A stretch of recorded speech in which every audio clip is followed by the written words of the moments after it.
فریال ایک 16 سال کی نرم دل اور محنتی لڑکی تھی۔ اس کا رنگ گندمی تھا، بال لمبے اور آنکھوں میں ایک عجیب سی اداسی چھپی ہوئی تھی جو اس کی زندگی کے دکھوں کو ظاہر کرتی تھی۔ اس کے والد ایک سیدھے سادے کسان تھے جنہوں نے اپنی بیٹی کو ہمیشہ محبت دی تھی، لیکن جب اس کے والد کا انتقال ہوا فریال کی زندگی میں ایک طوفان آ گیا۔ اس کے بعد اس کی ماں نے دوسری شادی کر لی تھی۔ اس کا سوتیلا باپ اچھا تھا، لیکن پھر اس کی موت کے بعد اس کی سوتیلی ماں زبیدہ نے زندگی کا رخ بدل دیا۔ زبیدہ کی محبت کے بدلتے رنگوں کو فریال نے بہت قریب سے محسوس کیا۔ جب تک فریال کے والد زندہ تھے وہ آسی بہت اہمیت دیتے تھے، لیکن جیسے ہی ان کا انتقال ہوا زبیدہ نے فریال کو اپنا غلام سمجھا۔ فریال کا دن صرف کام میں گزر جاتا تھا۔ صبح سویرے الفاٹے کر وہ گھر کے تمام کام کرتی تھی، جھاڑو دیتی، کپڑے دھوتی اور پانی بھرنے کے لیے دور کنویں تک جاتی۔ اس کے ہاتھوں میں چھالے پڑے ہوئے تھے لیکن وہ کبھی شکایت نہ کرتی۔ اس کا دل ہمیشہ امید سے بھرا رہتا کہ شاید کبھی حالات بدلیں گے۔ زبیدہ کی دو بیٹیاں سحر اور نمرہ فریال سے زیادہ خوشحال تھیں۔ وہ ہمیشہ نئی اور مہنگی کپڑوں میں ملبوس رہتیں اور فریال کی حالت پر ہنستی رہتیں۔ تمہیں تو اپنے چہرے کو آئینے میں دیکھنے کی بھی اجازت نہیں ہونی چاہیے،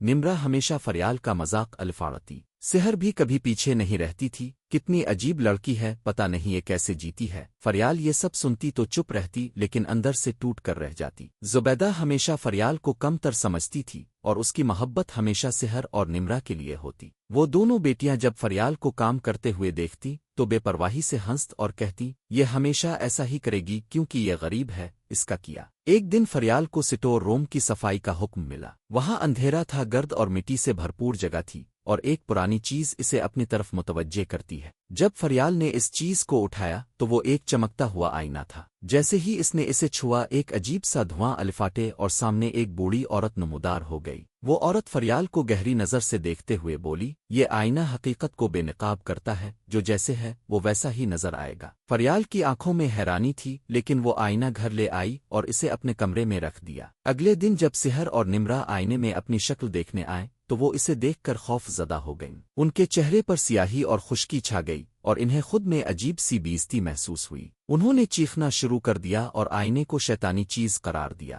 فریال جب آئینے میں دیکھتی ہے تو اس کے چہرے پر ایک خاص سکون ہوتا ہے، جیسے وہ اندر سے چمک الفاٹتی ہو۔ اس کو خود پر فخر محسوس ہوتا ہے کیونکہ وہ جانتی ہے کہ وہ دنیا کی سب سے خوبصورت لڑکی نہیں مگر وہ دل سے خوبصورت ہے۔ زبیدہ اسے دیکھ کر جل کر رہ جاتی ہے کیونکہ وہ سمجھتی ہے کہ آئینہ ہی فریال کے اچھے دنوں کی وجہ ہے۔ ایک رات وہ آئینہ توڑنے کی کوشش کرتی ہے لیکن جیسے ہی اس نے آئینہ پر ہاتھ مارا وہی بوڑھی عورت دوبارہ سامنے آ جاتی ہے اور کہتی ہے جو دوسروں کے ساتھ کرو گے وہی تمہاری ساتھ ہوگا۔ زبیدہ یہ بات سمجھ نہیں پاتی اور آئینہ کے سامنے خوفزدہ ہو جاتی ہے۔ فریال جب یہ سب برداشت نہیں کر پاتی تو وہ گھر چھوڑ کر جنگل کی طرف نکل جاتی ہے۔ راستے میں اسے بہت سی مشکلات کا سامنا کرنا پڑتا ہے، بھوک، پیاس اور خوف، لیکن اس کا دل امید سے بھرا ہوتا ہے۔ ایک رات وہ ایک درخت کے نیچے سوتی ہے اور صبح جب آنکھ کھولتی ہے تو اسے ایک شاندار محل نظر آتا ہے۔ محل کے دروازے پر پہرے دار اسے روک لیتے ہیں لیکن فریال انہیں آئینہ دکھاتی ہے۔ وہ اسے اندر لے جاتے ہیں جہاں بادشاہ اسے بتاتا ہے کہ اس کا بیٹا شہزادہ حمزہ بیمار ہے۔ شہزادہ کئی مہینوں سے بستر پر پڑا ہے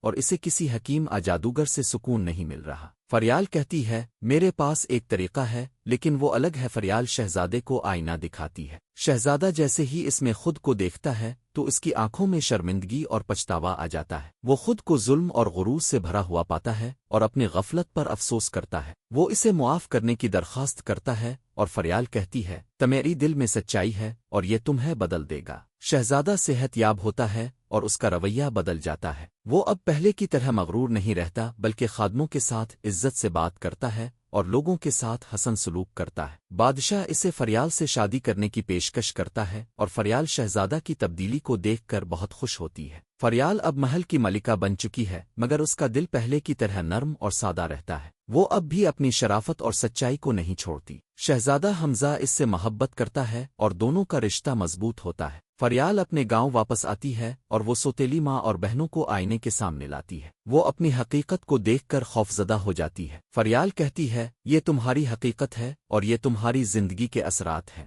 جیسے کو تیسا۔ فریال اپنے گاؤں کی سب لڑکیوں کو سکھاتی ہے کہ سچی خوبصورتی دل میں ہوتی ہے اور جو دوسروں کے ساتھ سچائی سے پیش آتا ہے اسے زندگی میں خوشی ملتی ہے۔ وہ اپنے نئے محل میں خوش رہتی ہے اور اس کی کہانی لوگوں کو سچائی، انصاف اور محبت کا پیغام دیتی ہے۔ دوستو، اگر آپ کو کہانی پسند آئی ہو تو ویڈیو کو لائک کریں اپنے دوستوں کے ساتھ شیئر کریں اور ہمارے چینل کارٹون جالی کو سبسکرائب کرنا نہ بھولیں۔